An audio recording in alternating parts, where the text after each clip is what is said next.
les glandes, les papilles gustatives. Il y en a près de 10 000 sur la langue. Ben, les papilles puissent bien s'imprégner de ce goût.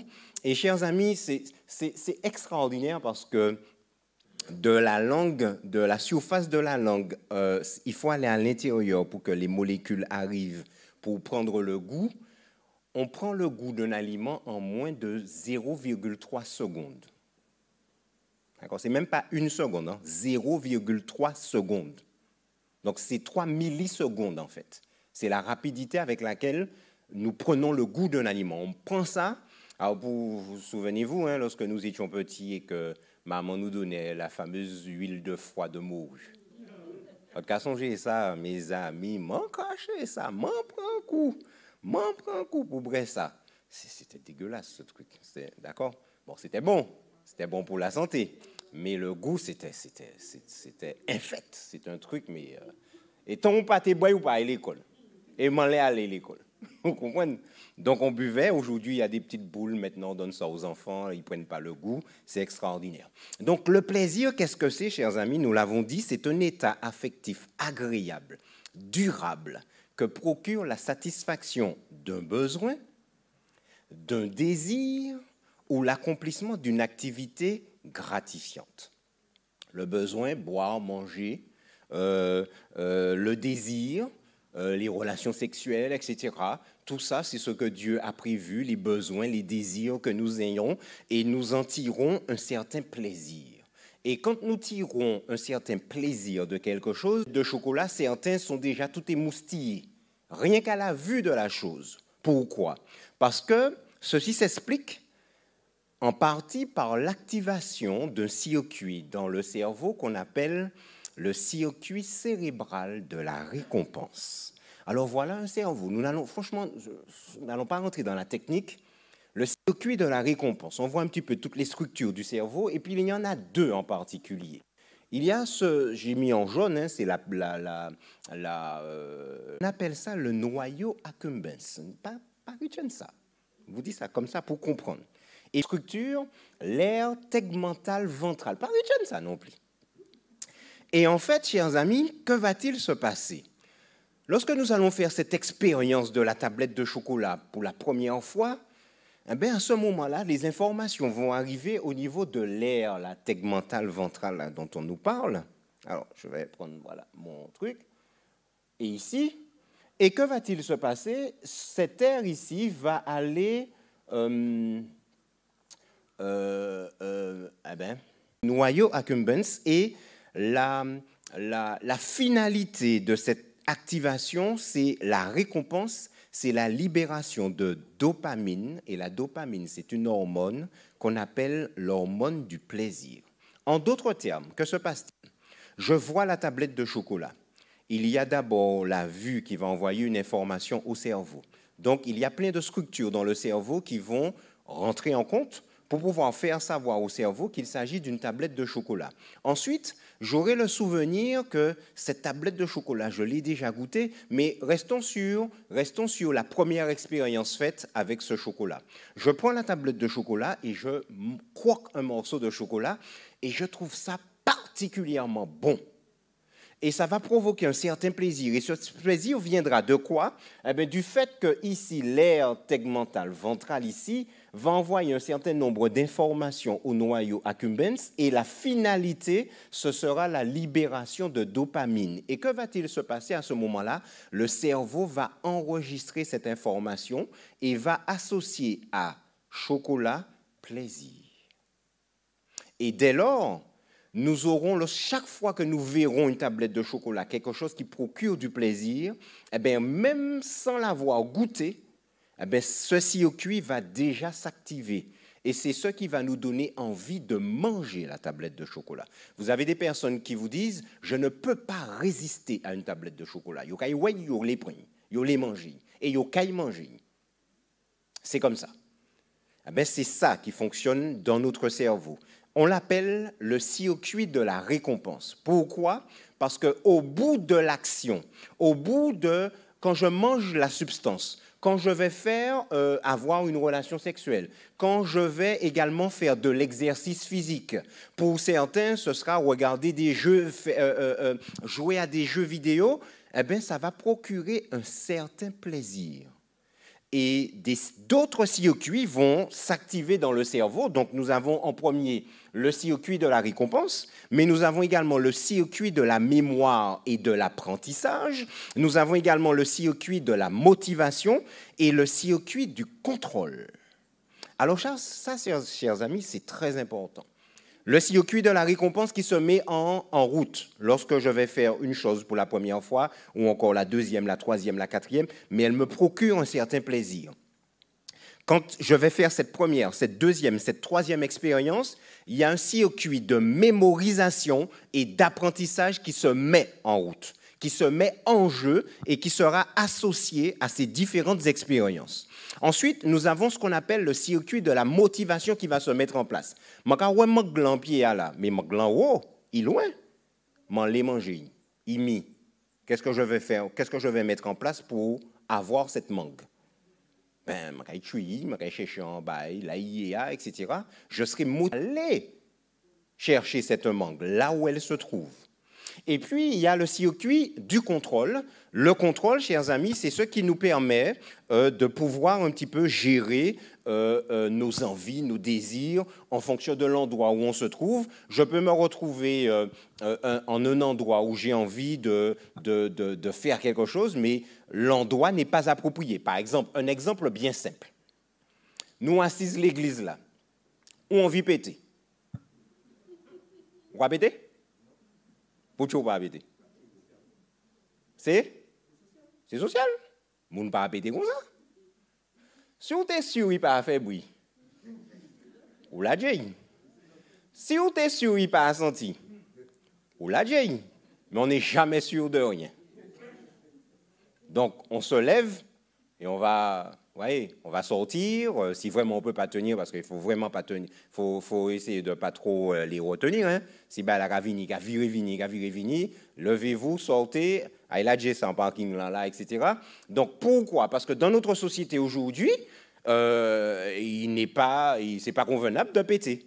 Par contre, si vous allez chez les Indiens, j'ai oublié leur nom, il y a une tribu indienne au Venezuela, les nous, Thomas Olivier, tout le monde a pété en l'or. C'est une façon de souhaiter la bienvenue. Mais oui, c'est comme ça. Vous voyez? Donc, tout est une question de... C'est là que le contrôle intervient. Je fais ou je ne fais pas, est-ce que c'est bon, etc. Ensuite, chers amis, dans le cas de l'addiction, que va-t-il se passer? Dans le cas de l'addiction, il y a une désynchronisation de ces circuits. Normalement, tous ces 4 circuits sont synchronisés pour permettre à la personne de vivre l'expérience. Dans le cas de l'addiction, je vais répéter la chose. Le circuit de la motivation vont être réduits à néant. Je ne contrôle plus la chose. C'est-à-dire que là, la personne, elle a envie de péter, elle va péter. Qui s'y soit, qui moun content, qui moun pas content, c'est péter, m'a envie de péter, m'a péter. Dans le cas de l'addiction, le circuit de la motivation caduque également. Et voilà les 2 circuits qui seront très actifs dans le cas de l'addiction. C'est surtout le circuit de la récompense parce que la personne veut sentir ce plaisir. Et en fait, elle n'aura pas de motivation pour aller se baigner. Elle n'aura même pas de motivation pour aller travailler. Elle n'aura pas de motivation même pour manger. Ça peut être une mère de famille qui allaite, elle ne sera même pas motivée pour allaiter un enfant.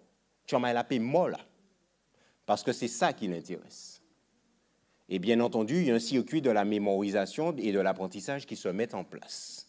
Alors, qu'est-ce que ça nous permet d'arriver à la définition de l'addiction? Qu'est-ce qu'une addiction?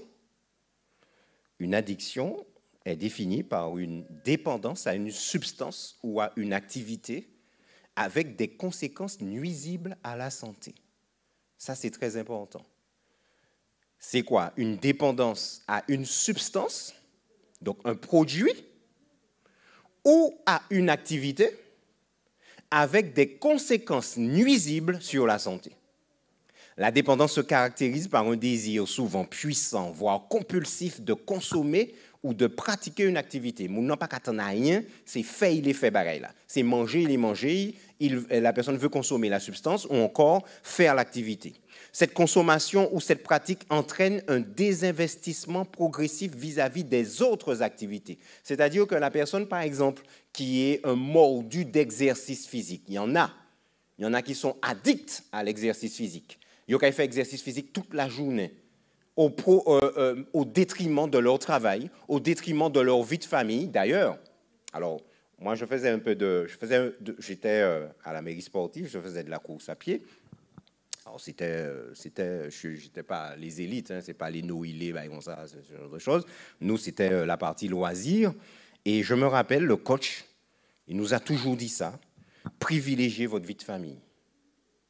Parce que si vous voulez réussir dans le monde du sport, nous expliquait-il, il faut que vous soyez profondément égoïste. Et être égoïste, ça veut dire que vous allez passer des heures et des heures à vous entraîner.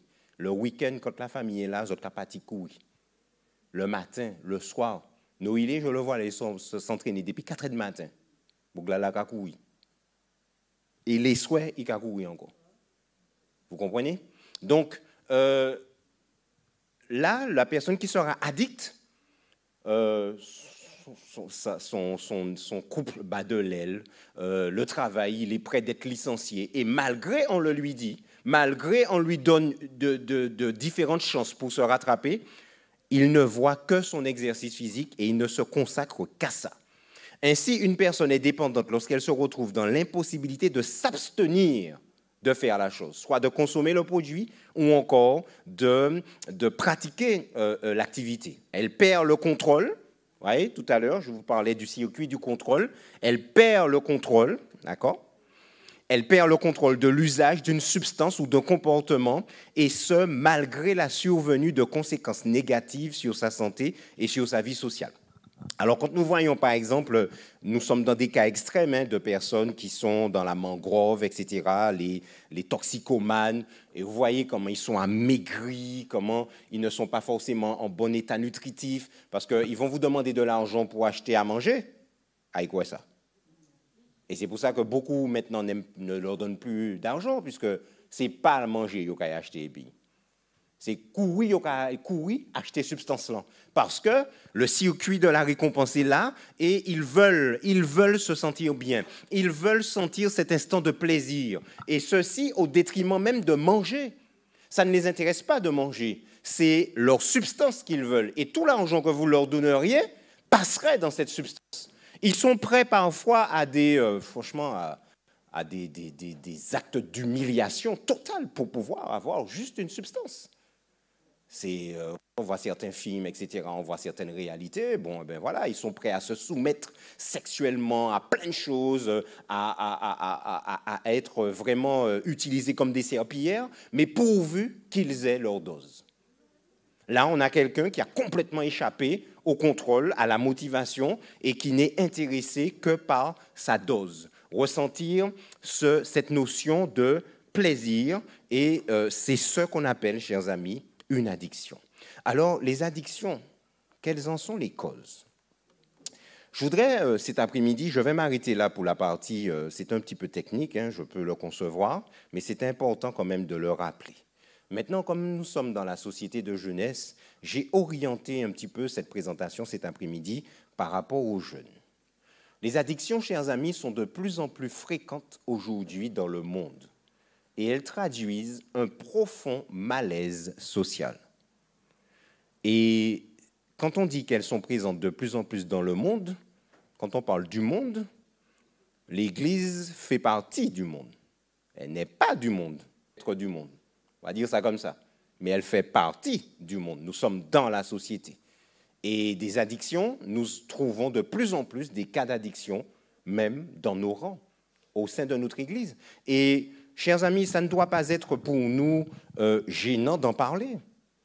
Ça ne doit pas être non plus vécu comme un échec, parce que chaque individu est différent, chaque histoire est différente, L'Église n'a mis le couperet sous le cou de qui que ce soit.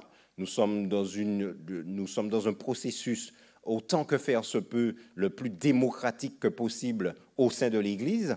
Et nous croyons que chaque personne est libre, chers amis, dans sa relation avec son Dieu, dans son vécu, dans le vécu de sa relation avec son Dieu et dans le vécu également du culte rendu à Dieu au sein de la communauté. Alors, permettez-moi de partager avec vous quelques éléments de réflexion. Premier élément de réflexion, l'adolescence, une période de modification. Selon François Beck, directeur de l'Observatoire français des drogues et des toxicomanies, l'adolescence est une étape clé, synonyme de changement dont l'impact ne doit pas être négligé. L'adolescence est une étape clé, synonyme de changement dont l'impact ne doit pas être négligé. Alors, on parle d'adolescence de 12 à 18 ans environ. Et si vous avez remarqué, je ne sais pas si vous l'avez déjà remarqué, regardez nos enfants dans l'Église quand ils grandissent. Les enfants, jusqu'à tant qu'ils sont dans la section enfantine, etc., ils sont très devant, très demandeurs, qui veut prier. Moi, c'est un combat, réciter les psaumes, chanter. Les enfants, ils sont décomplexés. Comment dire, ils font un chant là même. Ils apprennent un chant. Alléluia, louange à Dieu. Pour un petit 12 ans, il dit, il vient faire ça là. Après, mais ce n'est plus les mêmes enfants.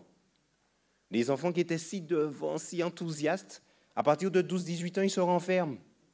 Ils se renferment, ils deviennent un peu solitaires, ils n'ont pas qu'à parler, etc. Pourquoi ça? Pourquoi? Et ils sont là à une étape charnière. Alors, premier élément, qu'est-ce qui se passe chez un adolescent? Il y a des changements biologiques, vécus très mal par certains adolescents.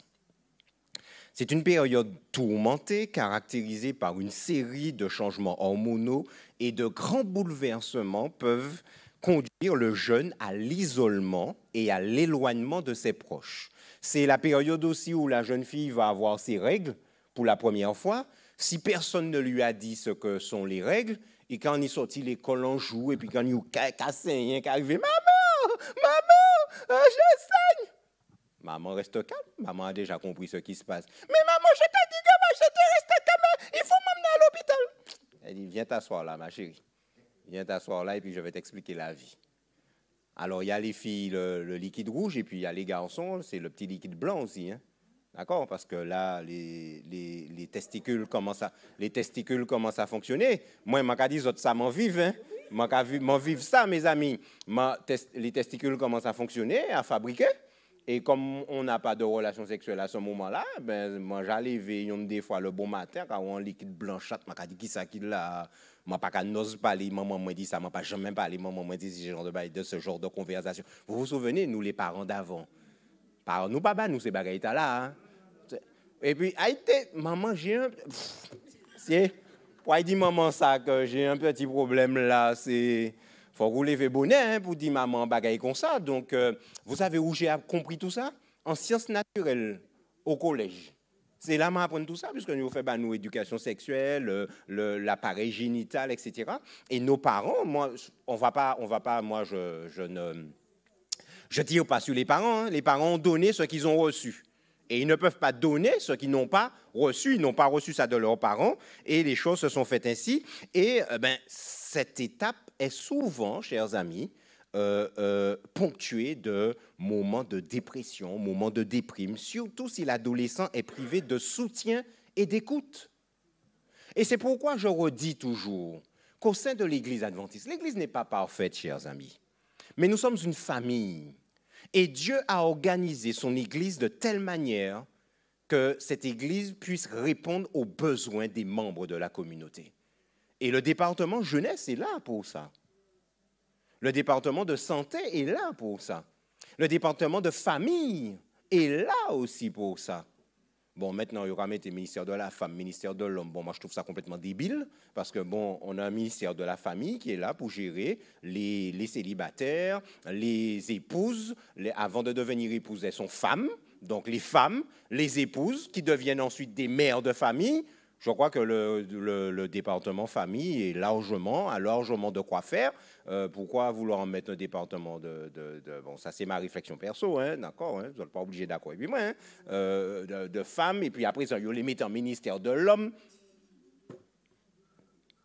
Enfin bref, donc, période, chers amis, d'adolescence, période transitoire vers le monde adulte, peut être un terrain propice aux pensées suicidaires chez certains jeunes. Et il faut faire très attention à ça, chers amis. Très, très, très attention à ça.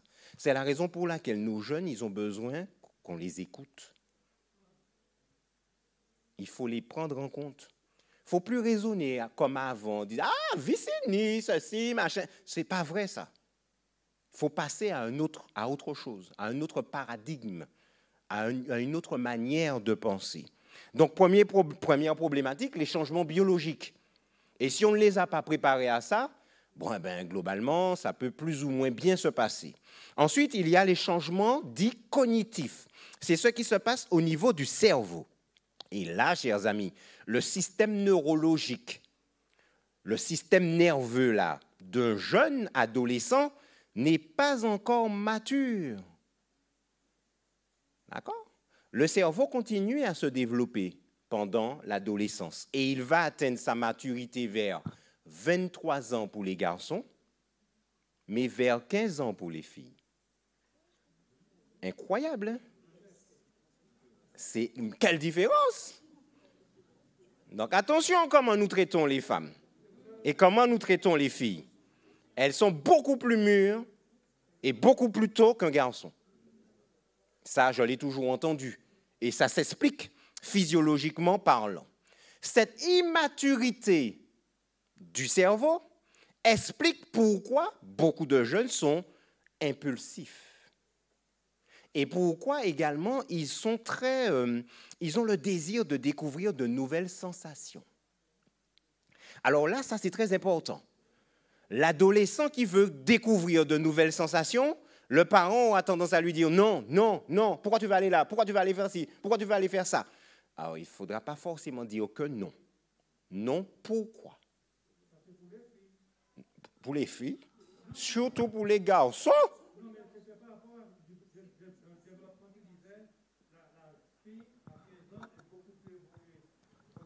Non, attention, hein. Son système nerveux est beaucoup plus mature que celui du garçon. D'accord? Oui, alors, comme à partir de 12 ans, 13 ans, 14 ans, 15 ans, et là, bon, ce sont des chiffres globaux, mais ça peut aller, en matière de médecine, etc., il n'y a pas de vérité absolue.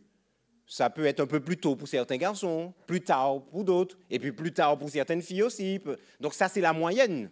Donc en fonction de l'enfant qu'on a vis-à-vis de soi, comprendre qu'un adolescent qui a envie de découvrir de nouvelles choses, c'est comme les enfants, hein, qui ont découvert l'espace, ou quoi, là, dans consultation, et puis ou assise là tranquillement, tu as mal à cabrener, viens t'asseoir là. Il est assis là. Ou regarde l'enfant qui est à côté là. Tu as vu? Il ne bouge pas. Mais c'est deux tempéraments différents. C'est pas le même bagage là. Et où on vit tard, hier on tard. Et c'est de là déjà qu'on bloque nos enfants. Parce que lui, il a un tempérament qui fait que demain, il sera un chercheur, il sera toutes sortes de choses. Parce qu'il aime ou battre des termes à l'enjouer, ordinateur. T'as déjà ouvert l'ordinateur et j'ai regardé ça qu'il y a dedans, comment ça fonctionne, etc.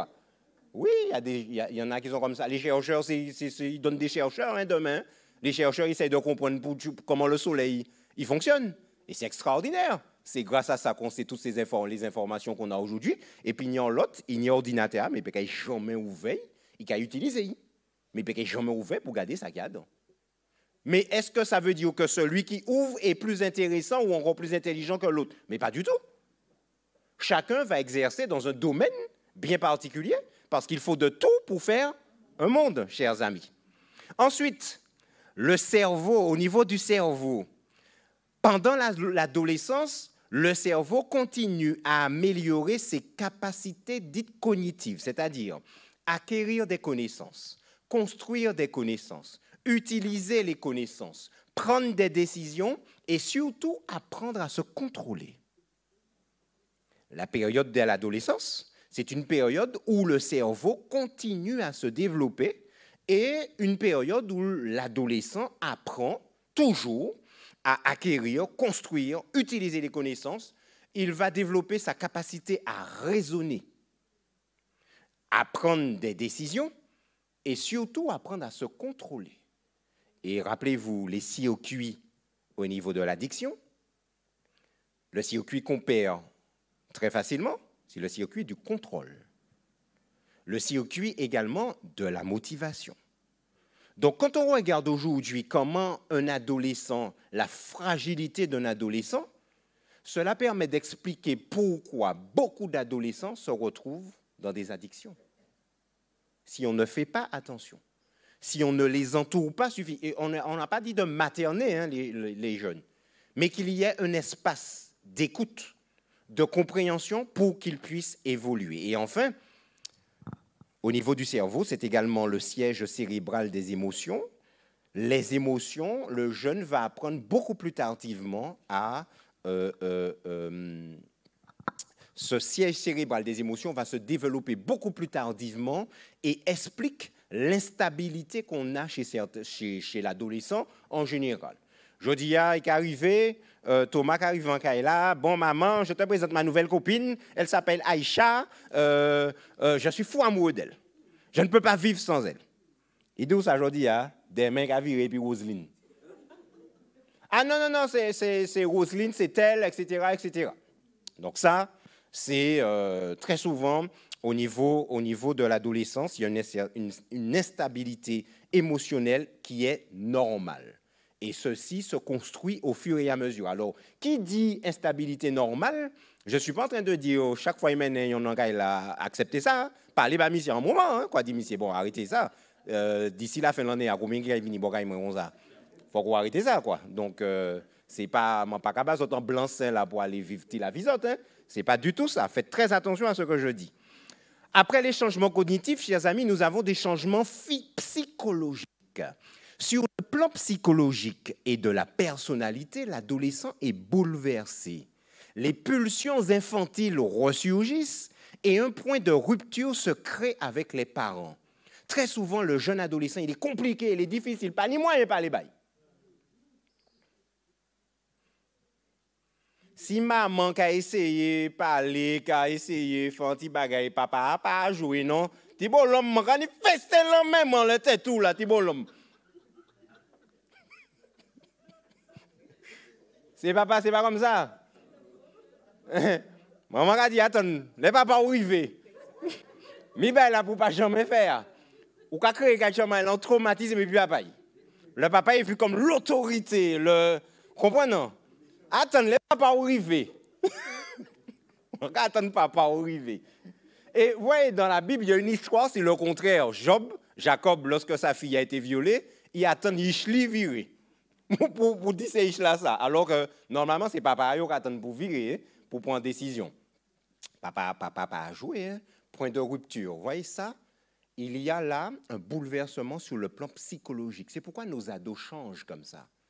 Mais en fait, ils ne changent pas vers le mal. C'est une étape normale où ils sont en train de se chercher. Et ils cherchent une identité. Et c'est la raison pour laquelle, à cette époque, la pression du groupe est très importante. Et cette pression du groupe se joue surtout à l'école, mais aussi à l'église. Très souvent, on voit dans certaines églises qui sont pourvues de beaucoup de jeunes, les grandes églises, etc., des 3 groupes de gospel. Il y a 2, 3, 4 groupes de jeunes qui chantent. Et ces groupes se forment par affinité. Et souvent, malheureusement, tombent dans la rivalité après. Et voilà, non, moi, je vais chanter avec ce groupe-là, je vais chanter avec cette fille, ces filles-là, ces garçons-là, je m'identifie à eux. Ah non, je ne veux pas ceux-là, etc., etc. Malheureusement, ce sont des choses qui arrivent aussi dans notre Église. Donc, on cherche à appartenir à un groupe.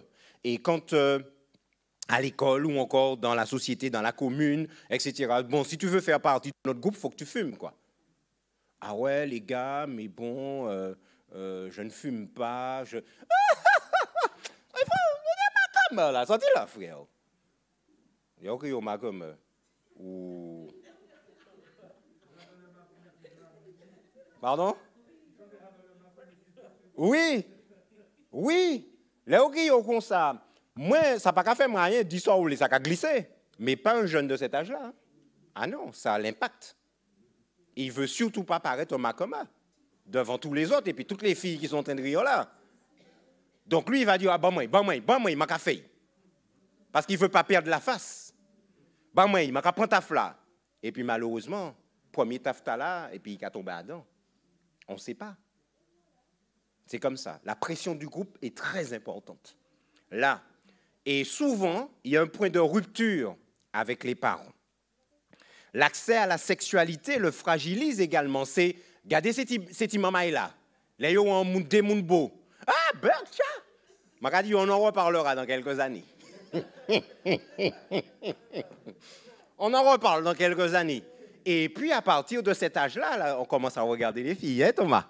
On commence à regarder les filles, on commence à s'intéresser à la genre féminine, les filles commencent à regarder les garçons, et puis c'est mon temps qui prend plus de temps pour préparer quoi, pour aller au temple. Bandits ont anti bagay. Si nous là allait depuis 18 heures, ça a commencé à préparer quoi ça.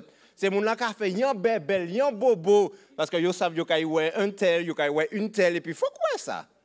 Yo ka arriver là et puis yo ka marcher comme des voilà. J'arrive sur la place quoi. Et je sens le regard de la fille sur moi, mais je fais comme si je ne vois pas le regard de la fille sur moi. Aïe aïe aïe. Et puis je vais m'asseoir pour jouer du piano. Et puis, ouais. Vous allez connaître ça bien ici, hein?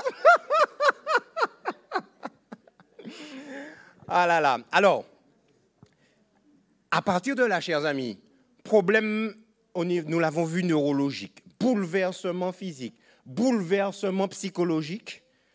L'ado, il ne peut pas tout contrôler. Alors, il devient anxieux, il devient angoissé, il devient déprimé, même agressif à toute forme d'autorité. Et c'est la raison pour laquelle nous avons l'impression que les ados sont rebelles, qu'ils ne veulent écouter personne. Mais ils sont dans cette phase.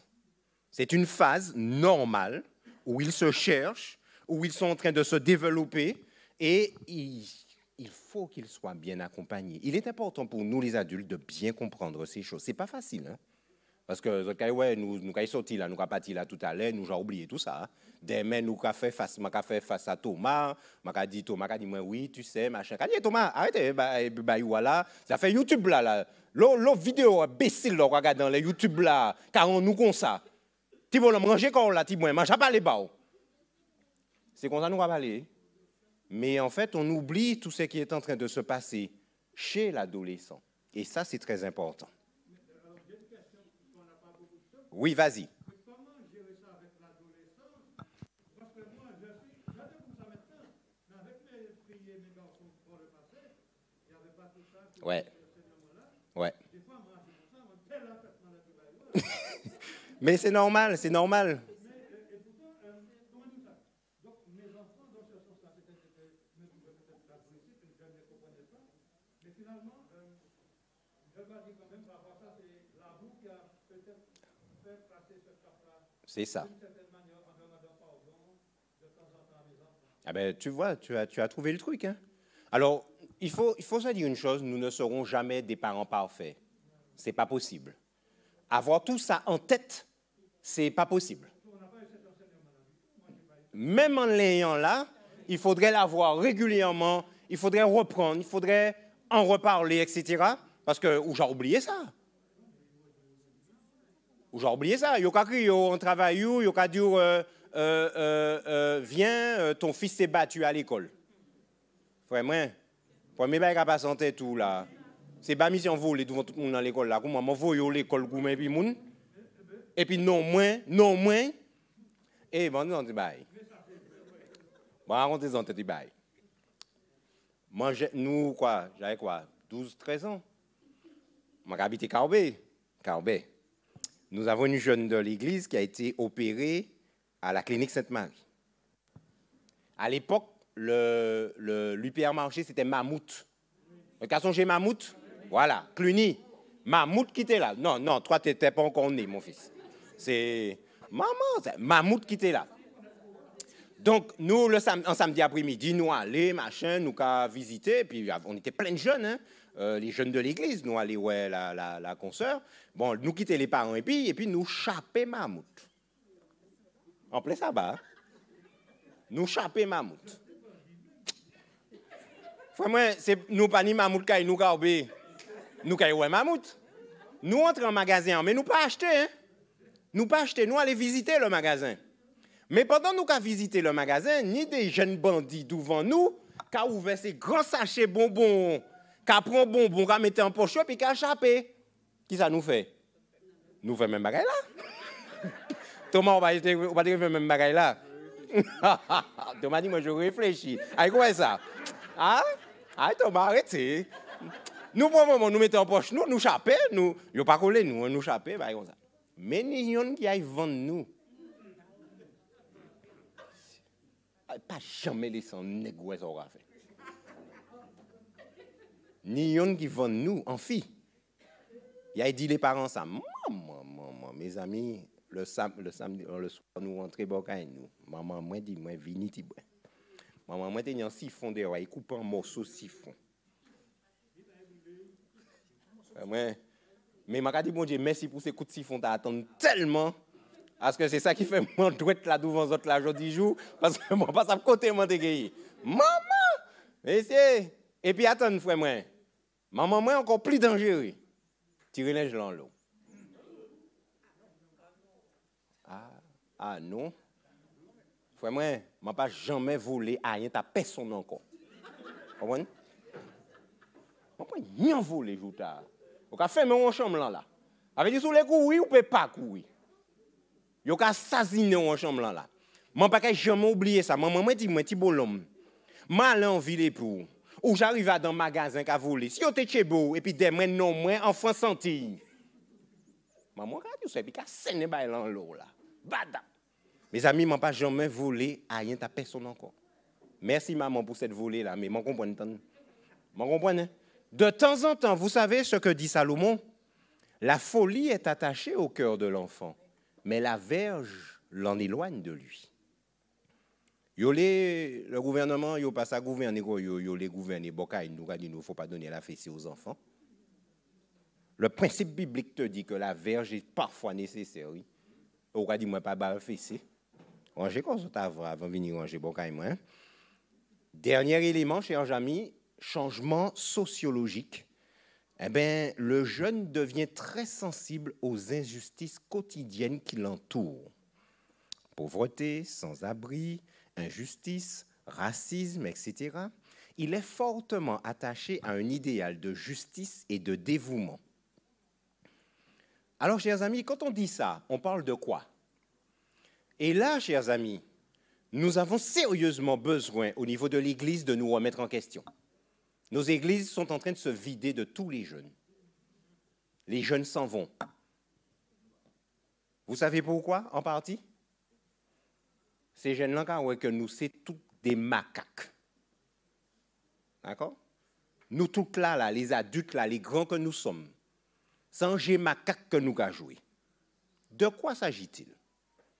Nous avons monté en l'air la chair. Oh, frères et sœurs, que Dieu nous bénisse, ne parlons point mal les uns des autres. Nous arrivons en là, nous avons parlé tout le monde mal devant cette maman là. 3, 4 familles, 5 familles en l'église là, qui ont retrouvé Koyo autour, qui a le frère Karouj, et puis nous avons mangé. Et autant de prédicateurs à bon matin. Bougla va galte, Kao, Bougla fait, etc. Et ça va là. Ils rentrent là, ils comprennent dans le temps. Nos enfants sont là. Qu'est-ce que nous avons commis des erreurs dans ce domaine? Comment notre maman n'a pas écouté, pas comprendre ça, on va dire là? Et puis demain, ou parler, ou je ne sais l'après-midi même, programme de JA. Comment vas-tu, ma soeur? J'ai prié pour toi. Je t'aime. Elle a dit, mais qui ça qu'elle est là? Quelle Jessica est là? Les parents aussi de ces mêmes enfants. Quel genre de parents sommes-nous? Sommes-nous certains parents à l'église Et puis arrivé à la maison, ce n'est pas du tout le visage que nous avions à l'église que nous avons à la maison.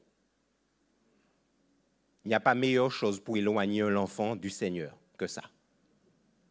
Vivons-nous ce que nous professons réellement? Eh bien, l'enfant, là, l'adolescent, il est très sensible à ça.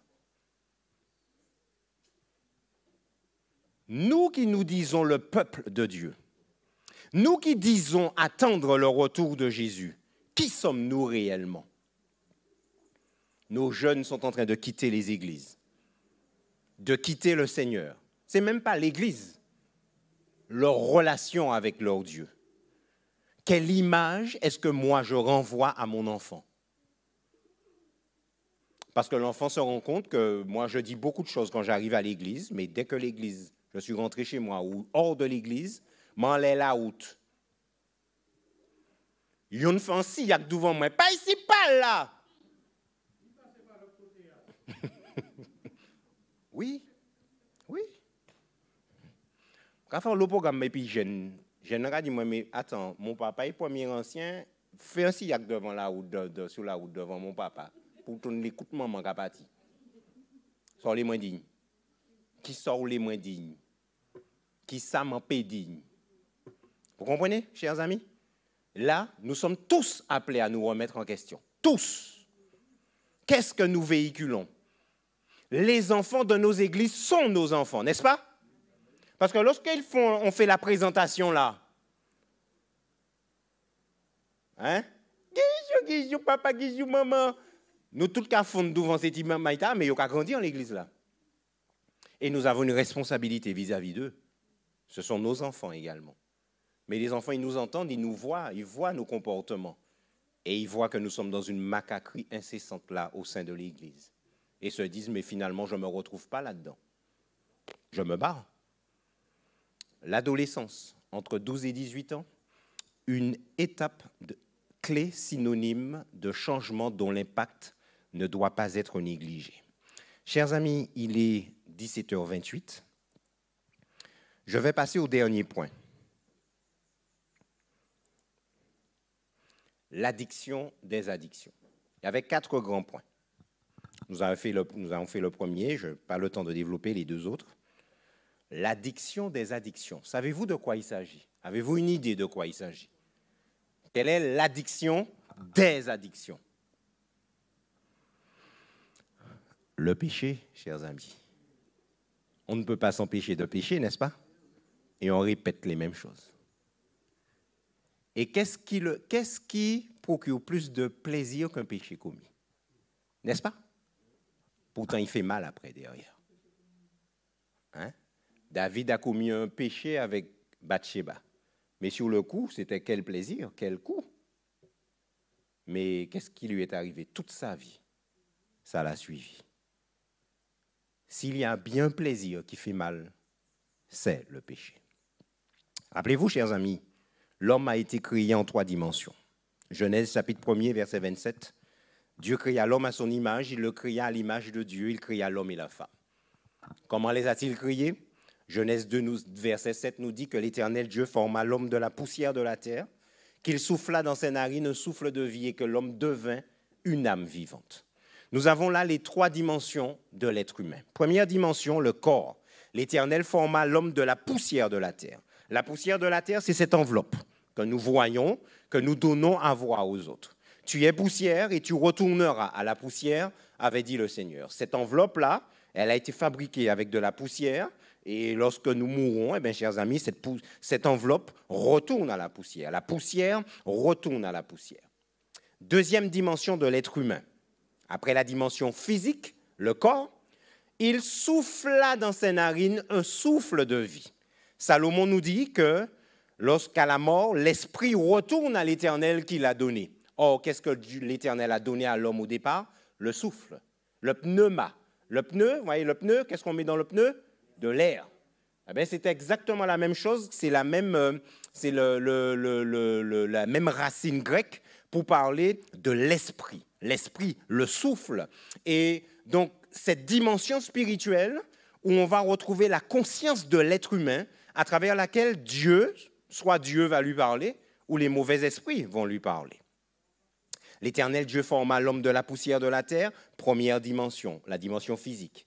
Il souffla dans ses narines un souffle de vie, deuxième dimension, la dimension spirituelle. Et l'homme devint alors quoi? Une âme vivante. Troisième dimension de l'être humain, la dimension morale. Que va-t-on trouver dans cette dimension morale? Le siège de la pensée, le siège de l'intelligence, les opérations de la pensée, les émotions, les sentiments, les projections. Le cœur de l'homme médite sa voix, dit Salomon, mais la réponse vient de l'Éternel. Avec quoi médite-t-on sa voix? Avec quoi fait-on des projets? Le cœur ici? Non, Salomon parlait ici du cerveau, les pensées, etc. Lorsque David dit à l'Éternel, au psaume 51, « Ô Dieu, crée en moi un cœur pur », s'agit-il de la pompe cardiaque ici? Non, David parle de là, ça, les pensées. Après avoir vu cette femme qui se baignait, vous imaginez les pensées qui sont venues. Et lorsqu'on a dit à l'homme que c'est la femme du riz, ça n'a pas même été. Donc là, l'homme estime que ses pensées sont impures. L'homme estime qu'il n'est même pas capable lui-même. Il se rend compte, il expérimente le fait qu'il n'est même pas capable de purifier ses propres pensées. Plus prier pour penser pure, plus penser impure. Et alors, chers amis, il se rend compte de son incapacité à purifier ses propres pensées. Et là, il reconnaît qu'il a besoin d'un sauveur en la personne de Jésus. Et il prie, « Ô Dieu, crée en moi un cœur pur. » Alors, chers amis, entre le corps et l'esprit, il y a de l'équilibre. Entre le corps et l'âme, c'est équilibré. Entre l'esprit et l'âme, c'est équilibré. Il y a un parfait équilibre entre les trois dimensions de l'être humain. Mais ça, c'était avant le péché. Et la santé se définit comme un équilibre entre les trois différentes dimensions de l'être humain. Et malheureusement, le péché va arriver. Et qu'est-ce que le péché, chers amis? C'est la rupture de l'équilibre. Et la rupture de l'équilibre, c'est accompagné également de la rupture de la relation. Avec qui? Avec Dieu. Et cette rupture a profondément affecté l'homme puisqu'elle a créé en lui un vide. Ça, c'est hyper important, chers amis. Le vide que l'être humain ressent au plus profond de lui remonte au moment où le péché est entré dans le monde et a perverti cette machine exceptionnelle que Dieu a créée. Alors, chers amis, dans ce monde, beaucoup de personnes sentent un vide. Vous avez déjà entendu des personnes vous dire ça? C'est mon ni l'argent compagnie. C'est mon nom. Alors, pour compenser ce vide, on va travailler beaucoup pour avoir beaucoup d'argent, mais on va se rendre compte que l'argent n'apporte pas le bonheur. Le vide est quand même là. Ni qui a courir femme. C'est pas là. Il y en a qui vont chercher l'amour toute leur vie. Dalida a chanté l'amour toute sa vie. Et tu es quoi? Elle n'a pas trouvé le véritable amour. Il n'y a rien dans ce monde qui puisse combler ce vide. Et à part. Alors, le vide dans le cœur de l'homme, Ecclésiaste, chapitre 1er, verset 8, Salomon nous dit, « L'œil ne se rassasie pas de voir, et l'oreille ne se lasse pas d'entendre. » De quoi il s'agit? Les philosophes vont vous dire, en philosophie, on va vous dire que nous sommes des êtres de désir. Spinoza et consorts vont vous dire que, ouais, mais Platon également en parle beaucoup. Tu es un être de désir. Combien de fois avons-nous vu quelque chose, nous t'es comme mort bagaille là? Les nous trapper bagaille là? Aïe? Ou à finir puis ça, ou j'allais en l'autre bagaille. Les yeux ne se rassasient pas de voir. Ou ouais en bas, ou les, ou trapper, il y a plus d'intérêt pour la chose. Et là, ou qu'à l'autre. Et là, on veut encore l'autre. Et ou pas arrêter. Ils ont fait la Kangoo 1. Ou pour quand même finir payer, Kangoo 2 déjà sorti. Et on a mis telle fonctionnalité, le Wi-Fi, le machin, le ceci. On a dit quoi? Non, mon couillon, alors, on va répondre 2A. Ou pour qu'on finisse à te dire, il y aura 3 à sortir. Et puis, on va finir, on a dit cela. On dit cela, là, quoi vous voulez. Chaque fois, on sort, on va pas de contrôle. C'est ça que nous sommes, chers amis, aujourd'hui. parce qu'il y a un vide en nous. Ecclésiaste 1, verset 14 à 15. J'ai vu tout ce qui se fait sous le soleil, et voici tout est vanité et poursuite du vent. Ce qui est courbé ne peut se redresser, et ce qui manque ne peut être compté. Là, aujourd'hui, tout est vanité. Salomon a essayé tous les plaisirs. Imaginez, vous avez déjà pas de temps réfléchir. 300 femmes et puis 700 concubines, 1000 familles, ni 365 jours dans l'année. Ça veut dire que Bouglaka, ouais, madame, l'an 3 ans plus tard, en voyant une chaque nuit. Ça y est, ça. C'est. Bah là, dangereux, hein. Bougadou, j'ai vu tout ce qui se fait sous le soleil, et voici tout est vanité et poursuite du vent. Même là, il n'a pas trouvé le plaisir. Malgré le circuit de la récompense que Dieu a mis dans le cerveau. Salomon a cherché dans l'amour des femmes, dans le plaisir avec les femmes. Il n'a pas trouvé. Dieu, dans Ecclésiaste 3, verset 11, lui-même, Salomon dit que Dieu fait toutes choses bonnes en son temps, même il a mis dans leur cœur la pensée de l'éternité. Par rapport à ce vide créé par le péché, Dieu a mis en l'homme ce désir de le rechercher. Il a mis en l'homme ce désir-là, parce qu'il aime l'homme. Il veut le ramener à la maison. Tout ce que tu pourras entreprendre, tous les plaisirs auxquels tu pourras goûter ne t'apporteront pas la paix que tu recherches. Et c'est la raison pour laquelle Paul déclare, dans 1 Thessaloniciens 5, verset 23, que le Dieu de paix, la paix que tu recherches, seul le Dieu de paix peut la donner. Que le Dieu de paix vous sanctifie lui-même tout entier et que tous vos traits, nous revenons au départ, l'esprit, l'âme et le corps, soient conservés comment? Irrépréhensibles lors de l'avènement de notre Seigneur Jésus-Christ. Paul a compris cette rupture de l'équilibre au départ. Et là, il dit, voilà, seul Dieu peut remettre l'équilibre là. Seul Dieu peut rééquilibrer ce corps.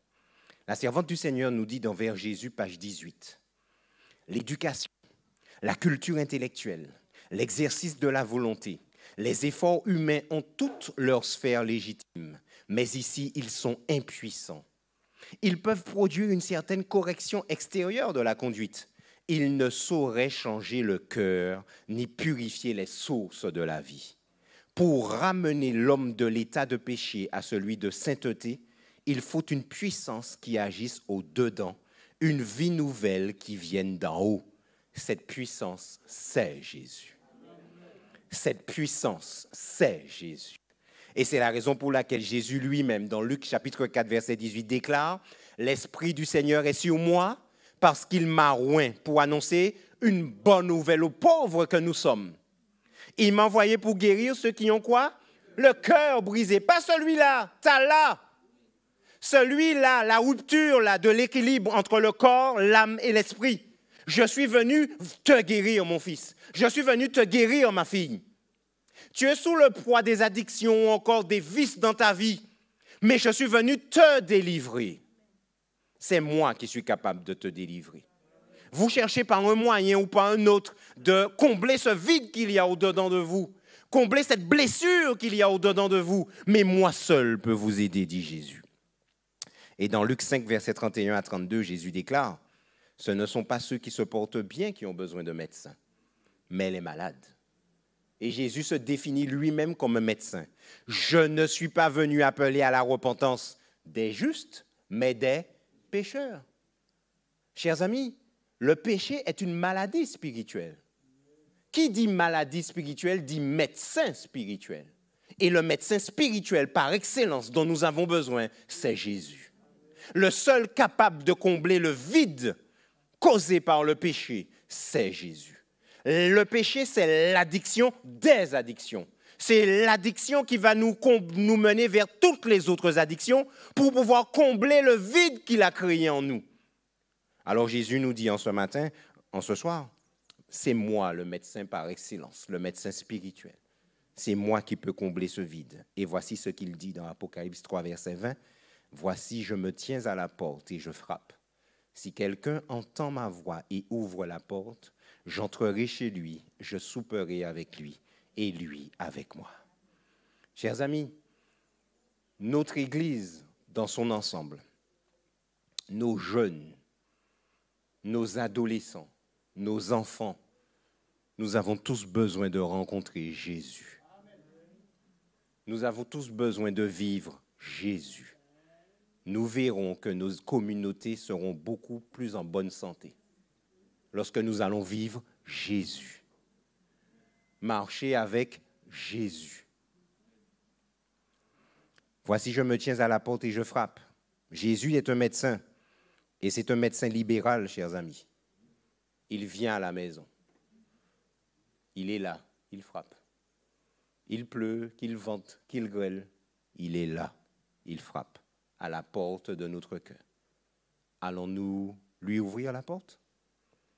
Jésus est en train de mouiller dehors là, ou bien soleil là, qu'à battre en l'air là. Allons-nous le laisser à la porte?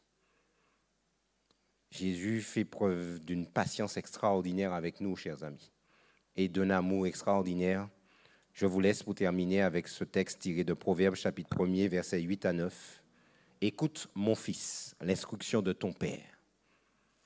Et là, Salomon appelle le jeune, quand bien même tu as un bouleversement au-dedans de toi, combien même par rapport à tout ce que tu as entendu cet après-midi, ton cerveau n'est pas encore suffisamment mature. Ne joue pas au petit malin en te disant « Ouais, bon, Bougla dit ça, m'en peut faire ci, m'en peut faire ça, et puis dit comme ça. Tu as entendu ce que le frère avait dit la dernière fois? Je ne suis pas encore en mesure de bien comprendre tout ce que vous me dites, etc. » Mais attention, quoi qu'on n'est pas pour maman, mais pas qu'à qu'on est bon Dieu. Il ne faut jamais oublier ça. Alors Salomon nous dit à nous les jeunes cet après-midi, écoute mon fils, l'instruction de ton père, et ne rejette pas l'enseignement de ta mère, car c'est une couronne de grâce pour ta tête et une parure pour ton cou. Où on vit mettre tes chaînes, ben on a tiré ça. Et écoute l'éducation de ta mère, c'est une parure pour ton cou. On vit mettre l'ox peigné contre les autres là? Non. Écoute l'instruction de ton père. C'est une couronne de grâce pour ta tête. Merci de votre attention. Auriez-vous des questions? Il nous reste 15 minutes. Il est moins le quart. Je n'ai pas eu le temps de tout présenter, mais on a parlé quand même de l'essentiel. C'est quand même, voilà, c'était quand même intéressant. Donc, auriez-vous des questions? Je m'attendais à voir les jeunes poser beaucoup de questions. Oui, mon frère, vas-y.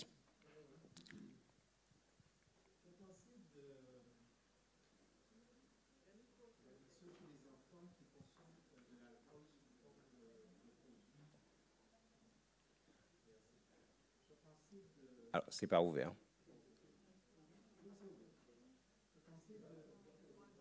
Attends, c'est ouvert peut-être, mais ils n'ont pas encore allumé.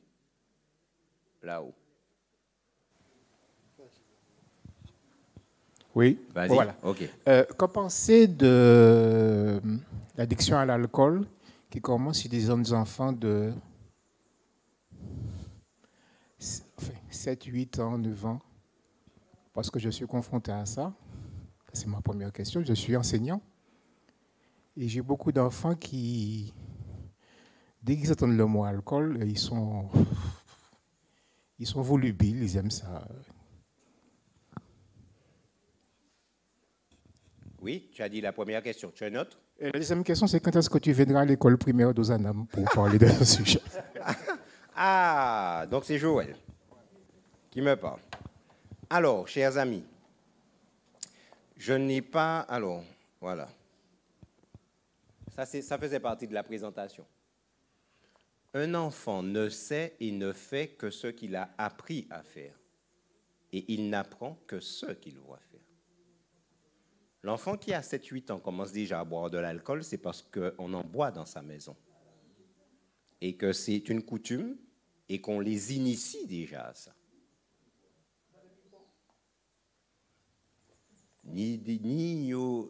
Alors, ça me rappelle Albert et puis Léon, où vous avez vu le Munkoubari.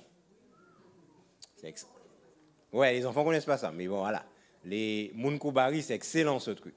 Et à un moment, Albert et puis Léon, yo l'a rappelé, et puis Albert a dit, ouais, alcool là, moi, on tenu 1 an. 1 an. Et c'est une réalité. Hein.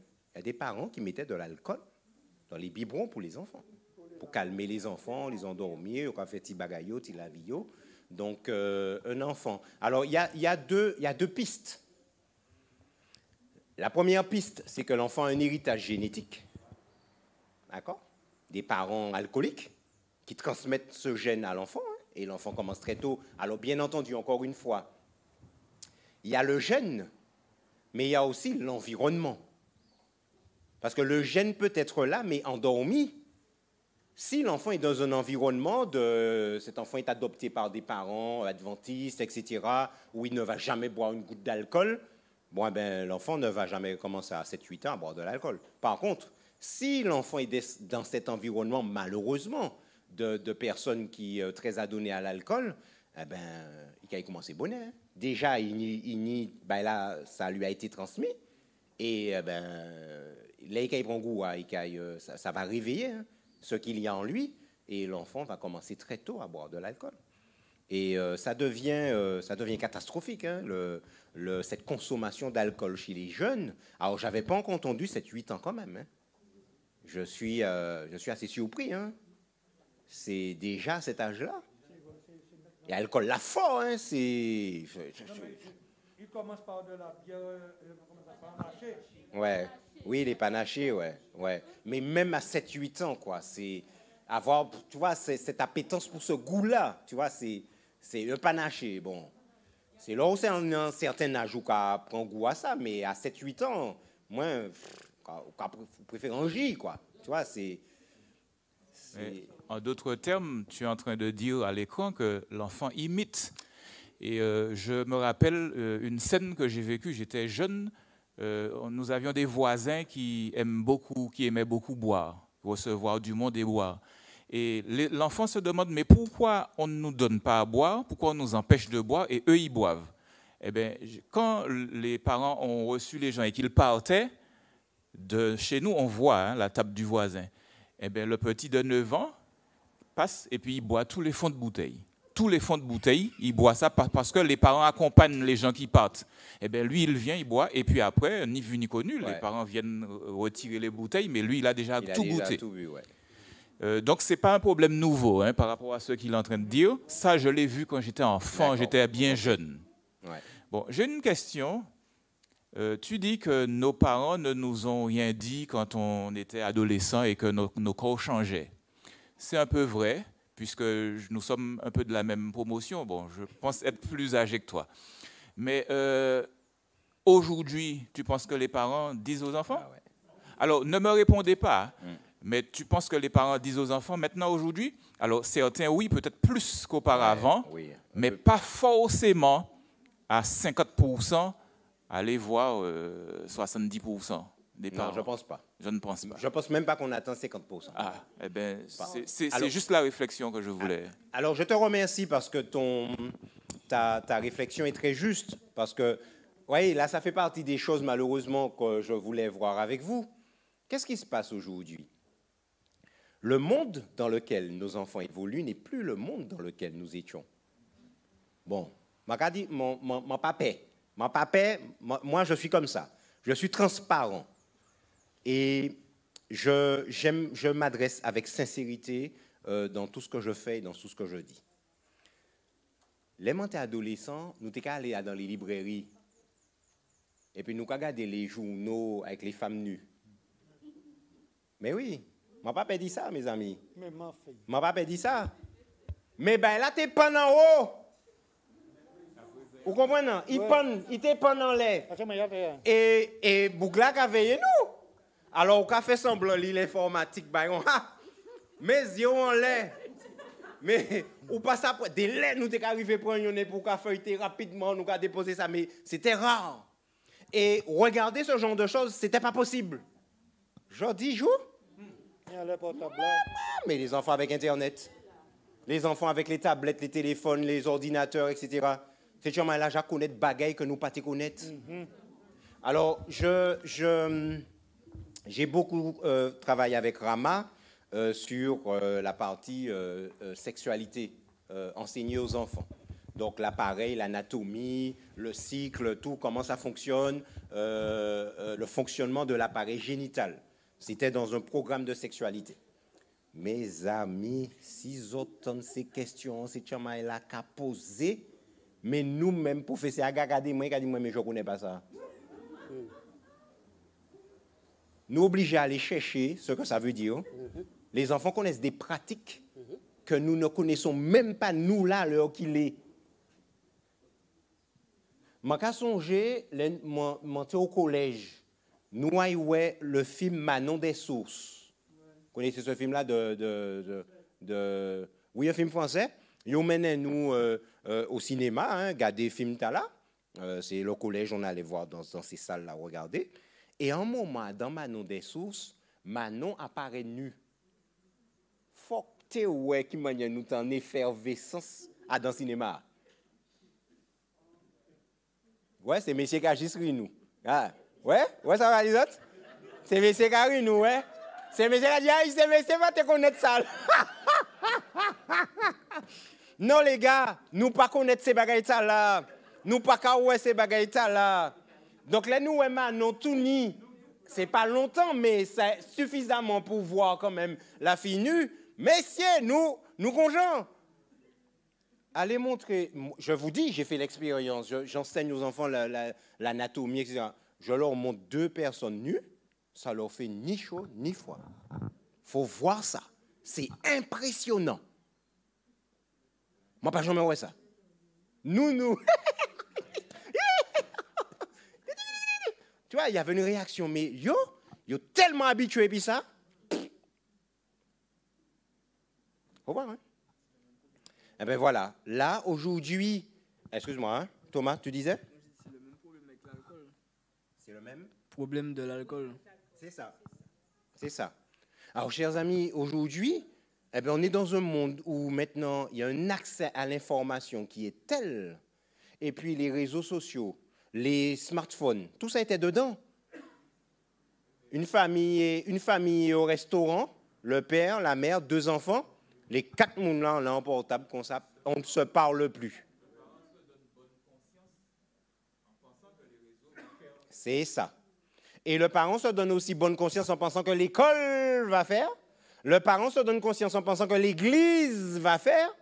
Et en fait, plus personne ne fait rien. Et l'enfant s'éduque tout seul, dans la rue, avec ses copains, avec les réseaux sociaux. La télévision se charge de les éduquer. Donc, non, je ne pense pas que ça atteint 50%. Je suis d'accord, tu as parfaitement raison dans la réflexion. Vas-y. Et c'est simplement un témoignage par rapport à mon travail. Parce que ça arrive, je travaille beaucoup dans le social et je suis souvent dans les foyers. J'ai vu des choses, mais incroyables. Quand on parle des gens qui aiment fumer l'herbe, on voit des petits-enfants. Des petits-enfants, 1 an et demi, 2 ans, eh bien, les parents sont là. Les enfants ne fument pas, mais c'est comme s'ils fument. Oui. Alors, ils respirent ça. Ils respirent ça. Et je croyais que c'était un fait isolé. Mais quand j'ai vu l'ampleur de la chose, on a l'impression que c'est une banalité. Ces enfants-là sont en danger. Alors, devenir adolescent ou un peu dans la société, ben, nous voyons. Qu'est-ce que ça donne? C'est ça. Alors, c'est ça. Hein? Il faut demander grâce au Seigneur parce qu'après, c'est sans contrôle. Oui. Et quand nous regardons les faits de violence maintenant, c'est ça. Vous voyez ça là, dans le pays maintenant? C'est ça. Bah, la ravenie chaud. Hein? Parce que la tête part, le cerveau part, l'enfant est déjà imbibé depuis petit. Quand il devient adolescent, ben, il ne contrôle plus rien. Adulte et puis, c'est gravissime. Oui. Ouais. Beaucoup de têtes pétées, entre guillemets, mais je ne le dis pas de manière péjorative, mais c'est une réalité. Voilà. Beaucoup de gens pétés. Voilà. Et alors, malheureusement, on en a de plus en plus. Ce qui veut dire que la cellule familiale doit être un point important où la bonne éducation doit être donnée pour que les futures générations puissent évoluer dans de bonnes conditions. C'est ça. Voilà. Mais si à la base, là, ça c'est mort, eh ben, c'est clair. C'est fini. Vas-y, Daniel. Bonsoir à tous. 2 questions. Quels sont les signes qui mettent en exergue le début de l'addiction? Parce que parfois, il ne choue pas ni pisse qui lit. Non, parce que tout le monde a ouais. ni de l'année qui a glissé, sauf vous. Première chose, comment consolider la famille pour avoir des ressources pour... Parce que comment tu peux aider un enfant, par exemple, que tu ne voulais pas qu'il soit là? Et qu'il est déjà un problème pour toi qui n'est pas bien. Et comme la société est de plus en plus fracassée, fragilisée, soit par un chômage, soit que l'homme est parti et puis tu as lâché comme un linge sale, et puis tu te retrouves avec des enfants que tu ne veux peut-être presque plus, ou l'homme, etc. Les drames de la vie, les décès que le Covid a laissé, que maintenant je suis dans un mal-être, et mon mal-être fait que je ne suis plus ressource. Enfin, il y a plein de choses dans la société qui fracassent nos familles, qu'on soit dans l'église ou hors de l'église. C'est les mêmes schémas qui se mettent pour l'individu. Donc, quels sont les signes et comment... je sais que l'autre, ce sera tout un... Oui. Mais je le mets en exergue parce qu'on pense que parfois les parents sont aux ressources, mais les parents ont parfois le plus besoin d'être soignés. Beaucoup de parents sont soignés par leurs enfants.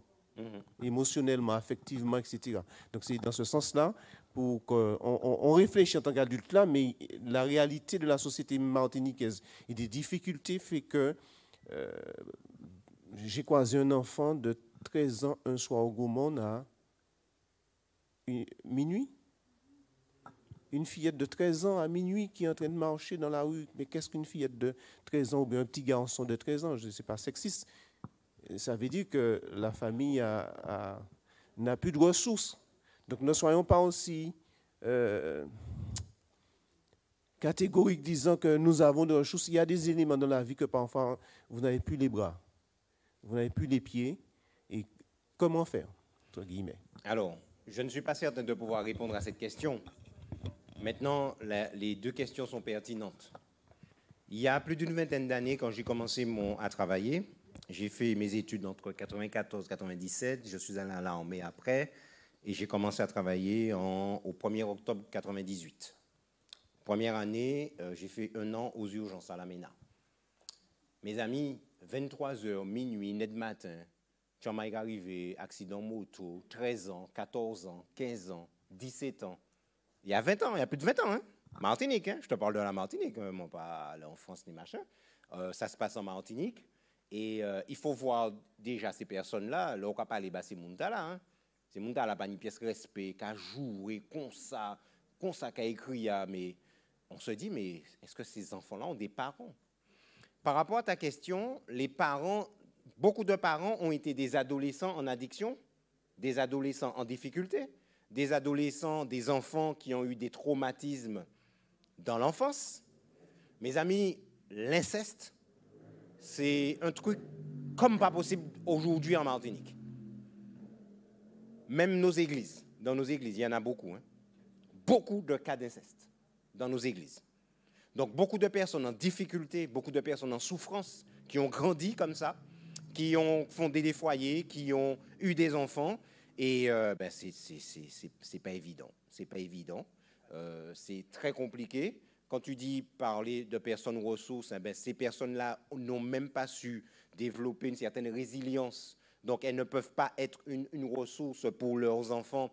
Et c'est la raison pour laquelle, encore une fois, quand l'enfant, le foyer n'est pas un soutien, c'est soit la famille, la proche famille qui peut le devenir, mais il faut encore que la famille soit... Parce qu'il y a des problématiques de famille, hein, qui se retrouvent chez toute une famille. Donc, il y a des familles qui peuvent être un soutien pour l'enfant, une grand-mère, un grand-père qui analyse la situation. L'Église peut être un soutien. Une communauté, une association, enfin bref, il y a l'école. Il y a plusieurs structures qui peuvent offrir ce soutien. Maintenant, la situation sociale devient tellement compliquée que tout ça a du mal à se mettre en place. Et finalement, il y a un échec total. Un peu partout. Oui, bon, on se retrouve avec malheureusement le péché, et puis nous sommes dans les derniers temps, tout ce que nous avons vécu là avec la Covid.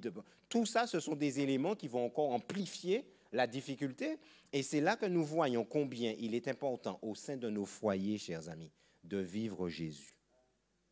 mais pas aller vivre Jésus réellement. Et voilà.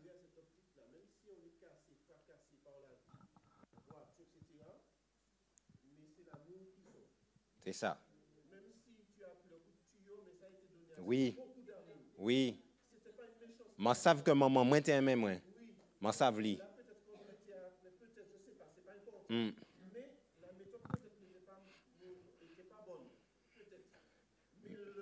Le but a été atteint.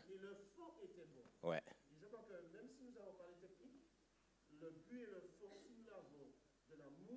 C'est ça. C'est ça. Et excuse-moi, par rapport à ta question, les signes.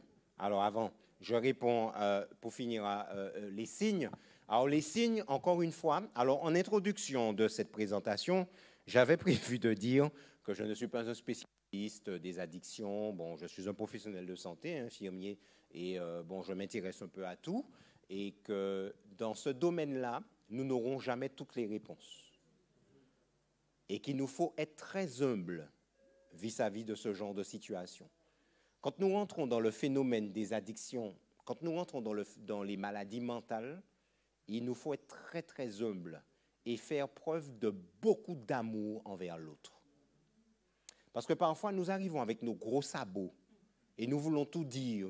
Ah, il aurait dû faire comme ci, il aurait dû faire comme ça. S'il avait fait ci, s'il avait fait ça, ce n'est pas si simple que ça.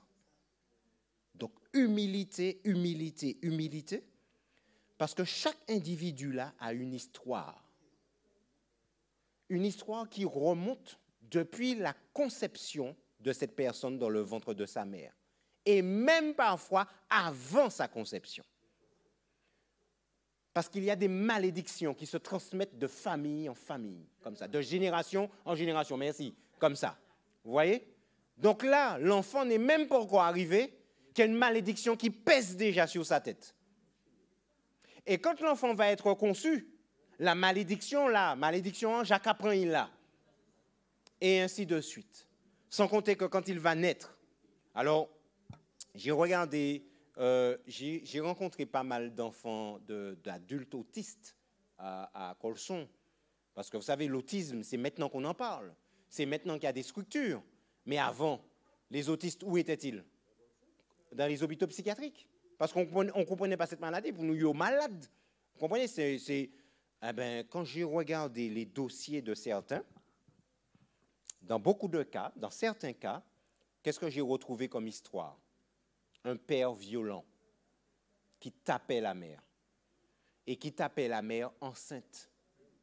Qui lui donnait des coups de pied dans le ventre. Des coups de poing dans le ventre. Il y a des hommes qui ont déjà balancé une femme sur un mur, hein? Une femme enceinte. Hein? Vous imaginez? Mais c'est horrible. Alors, quand un enfant est dans le ventre de sa mère et la mère vit une situation comme ça, l'enfant vit cette situation aussi. Il y a un truc fusionnel entre un enfant et sa mère, personne ne peut pas tirer ça. Hein? Il n'y a pas ça entre le père et une mère, un enfant. C'est entre la mère et l'enfant. J'ai perdu mon père, j'ai perdu ma mère. Deux choses complètement différentes. Et c'est de là que j'ai compris beaucoup de choses, chers amis. Donc, vous voyez les histoires, là, comment elles se perpétuent déjà. L'enfant est dans le ventre de sa mère, maman a un coup de poing, mais l'enfant est tapé aussi. Il est atteint physiquement, mentalement, également. Et beaucoup sont nés autistes de ce genre de situation. Et puis après, ben, il y a l'enfant grandit, les traumatismes certains traumatismes de l'enfance, l'adolescence, avec tout le bouleversement dont nous venons de parler. Donc, imaginez l'adulte que ça devient demain. C'est la raison pour laquelle, mes amis, là, si ce n'est pas bon Dieu, c'est bon Dieu seulement qui peut restaurer un monde comme ça. C'est Dieu seul, chers amis. Ce n'est pas possible. C'est une équipe multidisciplinaire qui doit être là pour soutenir quelqu'un comme ça, etc. Maintenant, pour les signes, les signes vont dépendre d'un individu à l'autre. Par contre, tu as précisé quelque chose, c'est que tu dis que il y a certains parents qui ne voient rien alors que d'autres ont déjà vu. Donc, ça veut dire qu'il y a des signes qui sont visibles. Maintenant, nous savons, malheureusement, nous avons ce petit côté où nous voyons très facilement la paille dans l'œil de l'autre et pas la poutre dans notre propre œil. Nous avons toujours tendance à avoir cette compassion pour nos propres enfants, mais ce serait l'enfant de notre qui aurait commis exactement la même chose, lapidez-le, etc. Nous sommes comme des David, hein, il mérite la mort, alors que notre propre enfant fait la même chose, on a du mal parce que c'est notre enfant donc on a un manque d'objectivité. Donc déjà, il y a un petit problème d'objectivité, mais sinon, concernant les signes, il peut ne pas y en avoir. On peut ne pas en avoir tout de suite. Et puis, il peut y en avoir, hein, bien entendu, un enfant qui se referme, qui se replie, qui devient agressif du jour au lendemain, etc. Et on peut se dire, tiens, ça fait partie des choses de l'adolescent, je ne m'inquiète pas plus que ça, etc. Et puis, en l'obaïk à rouler derrière. C'est clair et net. Là, j'avais prévu certains conseils également. Les parents, un enfant, tu vois ton enfant avec une chaîne dans ce coup du jour au lendemain, ou pas jamais acheté chaîne bâtiment, maman, il a l'eau ça. L'enfant n'a pas les moyens d'acheter une chaîne comme ça. Ou pas commander maman, il prend ça. Tu as arrivé puis en moto demain. Ou pas ni l'argent pour acheter moto. Tu n'as pas ni pièce l'argent pour acheter moto, mais l'or prend moto là. Ben vous avez des parents qui s'inquiètent même pas de ça. C'est pas normal. Vous voyez là, il y a un truc qui cloche quoi. Donc ça veut dire que bon, moi je prends mon rôle de parent, quand on sortit et puis ça. Si j'accepte ça, demain je vais accepter ça, et il y aura une escalade de l'enfant qui revient avec des objets que on ne sait pas d'où ça sort, etc. Si on m'a peut-être mal fait dans côté qui a myopété c'est moto là, peut-être c'est on moi pas savent, mais je m'inquiète de savoir ce qui se passe. Fouiller ça petit maman là, garder, etc. La confiance n'exclut pas la vérification, chers amis. La confiance n'exclut pas qu'on vérifie, qu'on regarde un peu ce qui se passe. Et puis la communication aussi. Ça, c'est un aspect très important. Ça ne garantit pas qu'il ne se passera rien, mais c'est un aspect, apprendre aux enfants à verbaliser. L'enfant revient d'une journée à l'école, éteins télé. Comment as-tu vécu ta journée d'école? Qu'est-ce qui s'est passé? Il faut prendre cette habitude-là. Ce sont des choses qu'il faut cultiver, mais qui ne sont pas évidentes. Moi, j'ai un enfant maintenant, il a 7 ans et demi. Il a chaud. Hein. Il est chaud. Hein. Non, mais je me rends compte, hein. C'est chaud. C'est le début. Et c'est pourquoi, encore une fois, le maître mot dans tout ça, l'humilité. On prend une dernière question et puis on termine. Alors, attends. Merci, je te remercie. On a en partie répondu à ma question, donc je vais... c'est juste pour rebondir sur tout ce qu'on a dit et puis j'ai ma question après. Mais tu l'as déjà dit, en fait. On ne s'en rend pas compte, mais... alors, donne-lui. C'est vrai que l'Église a un rôle important à jouer, surtout pour notre jeunesse. Parce que je me rappelle, quand on était enfant, quand une famille avait un problème, quel que soit le problème, que c'était la mort ou la séparation, ou il y avait quelque chose, ou la violence, l'Église se réunissait systématiquement autour de la famille qui avait le problème et aidait. Aujourd'hui, face à certaines difficultés, on se retrouve seul. On est isolé. C'est dommage que nous accomplissions la prophétie qui dit que la Bible dit que dans les derniers temps, nous allons devenir égoïstes, insensibles. Mais c'est vrai que comme le frère dit, comme tu as développé aussi, il n'y a que Jésus qui peut revenir. Mais si effectivement l'Église revient au pied du Seigneur, effectivement nous pouvons aider. Mais moi, je veux juste poser la question suivante en parlant de l'aide. Je ne te demande pas de développer parce que je sais que ça, c'est encore un volet qui va prendre encore des heures. Comment on va faire pour aider quelqu'un? On parle d'amour. Mais l'amour, c'est quoi? Comment faire pour aider un jeune ou un adulte? Peu importe, on parle de la jeunesse. Mais il y a des adultes aussi qui sont addicts à quelque chose. Comment on va faire pour aider cette personne-là pour qu'elle se sente intégrée, acceptée dans l'assemblée, ne pas se sentir rejetée et puis qu'elle puisse faire un pas vers, je dis bien un pas, parce que je pense que l'acceptation au sein du groupe est très importante pour aider quelqu'un. D'accord. Alors, je te remercie, mais dans ta question, tu as déjà donné la réponse. Tu vois?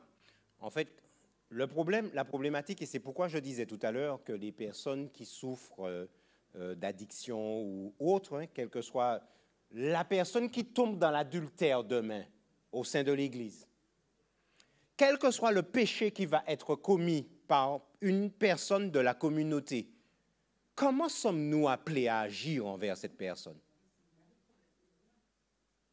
Je ne vais pas attendre notre gourmet pour répondre, hein, mes amis. Et nous stigmatisons, nous rejetons, c'est couper, racher. C'est? Ah, mais mes amis, nous n'accomplissons pas ce que dit le Christ. Vous voyez? C'est ça le problème. Ce que je disais, excuse-moi de t'entendre couper, c'est-à-dire que parfois l'honneur passe avant la nécessité. C'est comme quand nous on était plus petits, il y avait des assiettes qu'on n'utilisait pas, que c'était pour les invités. Parce que l'honneur familial, c'était dans cela. Et parfois, l'honneur peut passer. Et c'est pour ça que parfois, on peut cacher nos addictions ou cacher nos souffrances d'addiction de ce qu'on nous côtoyons parce que notre honneur est touché. Je n'ai jamais demandé de prier pour mon addiction, j'en ai trop honte. Et parfois, la communauté a peut-être honte aussi de mon addiction puisque ça gêne toute la communauté. Donc, c'est tout un grand travail. Regardez Marie. On connaissait, on disait c'était une femme de mauvaise vie. Mais bon Dieu a été, Jésus a été vers elle. Et ce n'est pas facile parce que parfois, il vaut mieux ne pas aller lorsqu'on est gauche pour faire mettre plus de problèmes, comme Simon qui l'avait invité, mais laisser Dieu nous inspirer. Je comprends, ce n'est pas facile, mais laisser Dieu nous inspirer. Je ne sais pas comment faire, mais laisser Dieu nous inspirer et puis vouloir la délivrance. Vouloir. Parce que parfois, on ne sait pas, on voit quelqu'un dans l'addiction, on lui dit gentiment, je connais quelqu'un qui parle de ça, tu veux venir le voir? Mais parfois, on est plus malade que vous. Et quand il parle à quelqu'un, parlez, c'est mauvais conseil. Mais parfois, nous ne sommes pas assez humbles, comme tu disais, pour comprendre que pour tout problème de santé, nous avons un médecin, mais pour d'autres problèmes aussi, il y a des spécialistes aussi qui ont fait des études dessus, ou des hommes qui sont des conseillers. Et c'est ça qu'on a besoin pour pouvoir voir. Et quelque chose, pour terminer, je ne parlerai plus. Comment on a réagi lorsqu'on a vu dans l'église? Ça m'a fait sourire parce que j'ai trouvé ça bien. Les deux images de l'homme nu et de la femme nue. Les jeunes, ça ne les a peut-être pas gênés, mais les adultes, on était un petit peu peut-être coincés. Cette image-là dans l'église de deux personnes nues, eh bien, ça relève notre façon de réagir par rapport à certains problèmes. Et si, par exemple, mon mari est addict à la sexualité, c'est un problème à gérer dans le couple. On parle de beaucoup d'addictions, on pense à l'alcool, etc., mais il y a d'autres types d'addictions. Et que mon couple est en train de péter en là parce que moi, je suis en souffrance, parce que je ne peux plus assumer cette addiction-là. Et ton problème, là, il faudrait bien que tu le règles, mais tu ne prends pas conscience de ton problème, et je ne peux pas parler de mes problèmes de sexualité dans l'église. C'est pour vous montrer que l'addiction, ça peut être très, très, très subtil et très, très douloureux. C'est délicat, très, très délicat. Très, très délicat. Mais en tout cas, je terminerai par rapport à ta question. Chers amis, ceci nous montre véritablement quel genre de personnes nous sommes et combien nous avons besoin de développer ce qu'on appelle l'amour au sein de notre communauté. Si Pierre était là aujourd'hui, si Pierre avait dit devant toute la place publique là, du Verpré, là, moi pas connaître Jésus, qu'à jouer moun, moi pas connaître Jésus. Et si Pierre était premier ancien, Pierre ne serait jamais réintégré dans cette église aujourd'hui. Dans aucune des églises de Martinique. Pourtant, Jésus l'a réhabilité. Vous vous rendez compte? Oui? Oui? Mais vous vous rendez compte de l'amour de Dieu? L'amour de Dieu pour l'être humain? Quel amour! Et c'est de cet amour dont nous avons besoin les uns pour les autres. Et ça, chers amis, cet amour a un grand pouvoir de guérison. Parce que nous n'aurons pas à nous péter la tête. Il suffit d'aimer l'autre, de l'accepter dans le groupe, Parce que nous avons trop tendance à mettre de côté, à commencer par les mondes mal stigmatisés. Et ça montre que nous-mêmes, nous ne sommes pas convertis, mes amis. Nous ne sommes pas convertis. Il y a un problème de sanctification dans l'Église. Nous l'avons, ce problème. Nous disons aimer, mais aimons-nous vraiment? Lorsque l'autre est tombé, est-ce que nous parions racher, couper, radier, puis c'est fini? Et puis nous avons radier ça qui est enceinte, et puis c'est péché sexuel. Et puis tu as menti, il est orgueilleux, machin, ça ne va pas poser personne de problème, mais pas d'orgueilleux au ciel non plus. Hein. Il n'y en aura pas de menteur non plus. Hein. Vous vous rendez compte, chers amis, de la situation? Nous jacons ça, et puis ni problème comme ça, qui m'a dit nous régler ça si ce n'est pas Jésus. C'est complexe, hein? C'est très complexe, chers amis. Très complexe. En tout cas, nous avons terminé. Hein? Je termine encore avec ce texte de Paul, 1 Thessaloniciens 5, verset 23, que le Dieu de paix vous sanctifie lui-même et que tout votre être, l'esprit, l'âme et le corps soient conservés irrépréhensibles pour l'avènement de notre Seigneur Jésus-Christ. Que l'Éternel vous bénisse. Ça a été pour moi un plaisir de partager ce moment. Je pense que ce ne sera pas le dernier, Marcel. Et puis, je vous dis à la prochaine, si Dieu veut. Il y a certains visages que je connais ici, que je rencontre par-ci, par-là. Mais peut-être très bientôt, nous reviendrons en tout cas sur le VRP.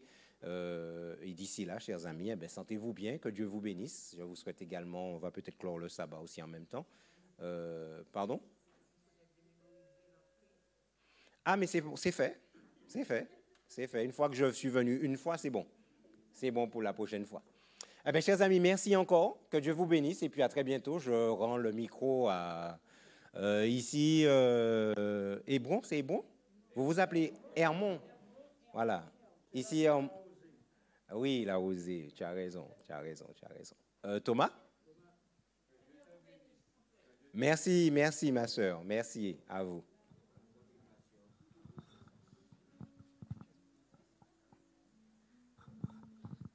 Je remercie notre frère pour la bonne présentation. C'est dommage qu'on n'a pas pu souligner certains points, mais c'était très intéressant. On a appris quand même des choses qui nous serviront dans la vie de tous les jours. Nous jeunes aussi, mais aussi vous les adultes, on a bien remarqué ça. Ce serait bien qu'on ait une deuxième partie. Je ne sais pas si tu seras d'accord. Et en fonction de ton planning, que tu reviennes approfondir les points qu'on n'a pas vus. Oui, il faut prier pour ça, surtout. Ah, bon. C'est changé. Donc, voilà, en tout cas, je vous remercie d'avoir été présents en cet après-midi, les invités et ceux de notre église. Merci d'être venus. Alors, sans plus tarder, nous allons passer à la clôture. Et il y a des annonces avant. Donc, voilà.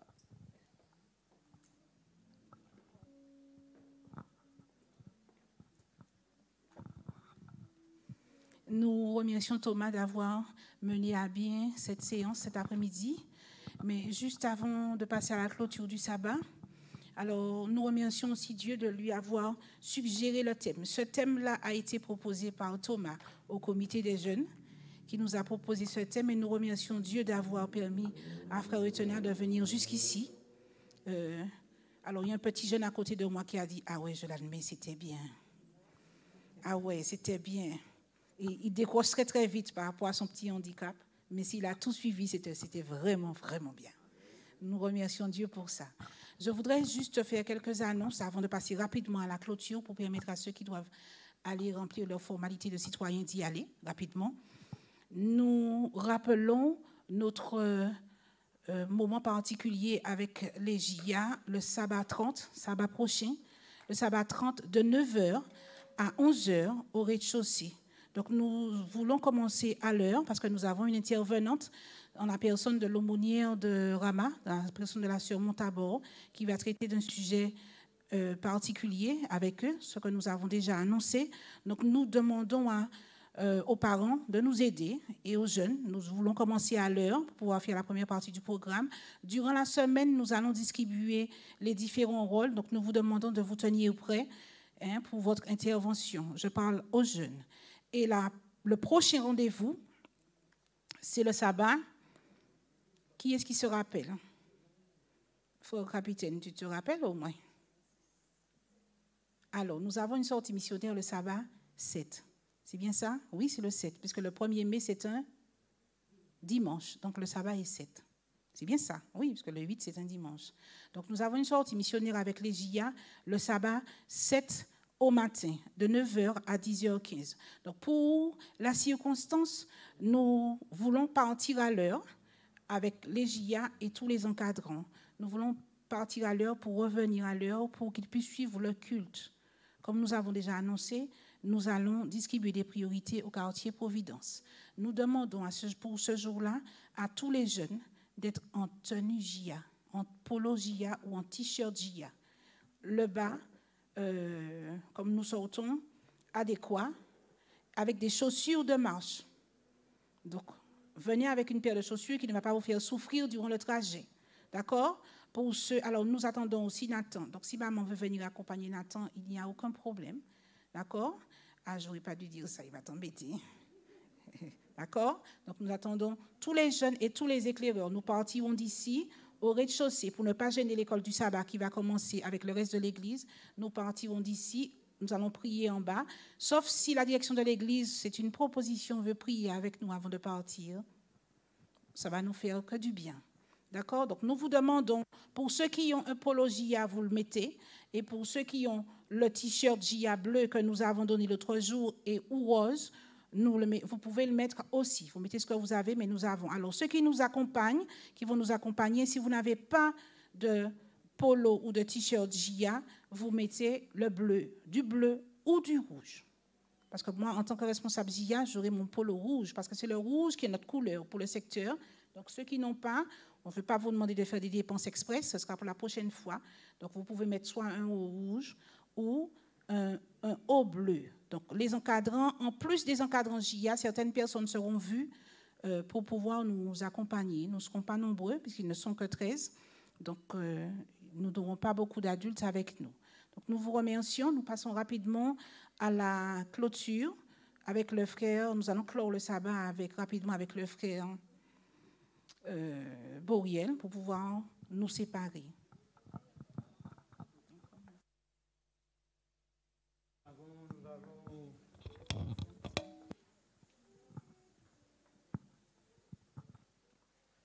Oui, mes bien-aimés, nous allons rapidement, au nom de Jésus, chanter une strophe.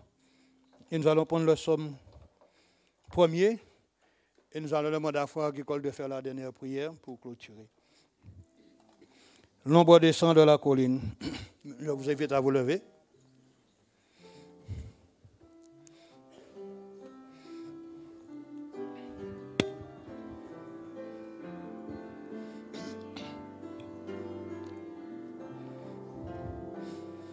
L'ombre descend de la colline, tout fait silence autour de nous. Le ciel d'étoiles s'illumine, le regard est pur et doux. Petit enfant, entendez-vous la voix divine, comme ce feu mystérieux qui vient des cieux. Le psaume premier ensemble, mes bien-aimés, c'est pas long. Heureux l'homme qui ne marche pas selon le conseil des méchants, qui ne s'arrête pas sur la voie des pécheurs, et qui ne s'assied pas en compagnie des moqueurs, mais qui trouve son plaisir dans la loi de l'Éternel, et qui la médite jour et nuit. Il est comme un arbre planté près d'un courant d'eau, qui donne son fruit en sa saison, et dont le feuillage ne se flétrit point. Tout ce qu'il fait lui réussit. Il n'en est pas ainsi des méchants. Ils sont comme la paille que le vent dissipe. C'est pourquoi les méchants ne résistent pas au jour du jugement, ni les pécheurs dans l'assemblée des justes, car l'Éternel connaît la voie des justes et la voie des pécheurs mène à la ruine.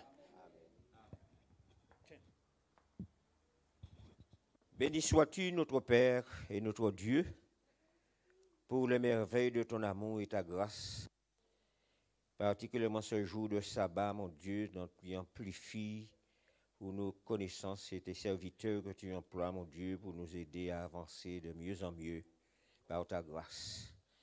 Merci, Seigneur, de nous aider à accepter, Seigneur, d'être engloutis par le Saint-Esprit, de telle sorte que nos vies te louent, te glorifient, et qu'ainsi nous soyons des frères et des sœurs joyeux pour te servir.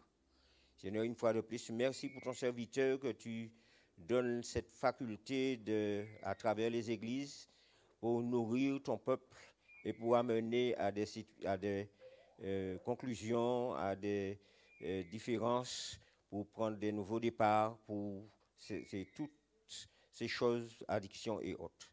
Que ta paix, ta bénédiction nous soit. Merci Seigneur pour ce merveilleux sabbat. Merci de nous laver, nous purifier dans ton sang précieux et nous permettre, Seigneur, cette préparation pour, en effet, une nouvelle semaine qui, certainement, nous devons nous approcher plus près de toi samedi prochain à pareille heure.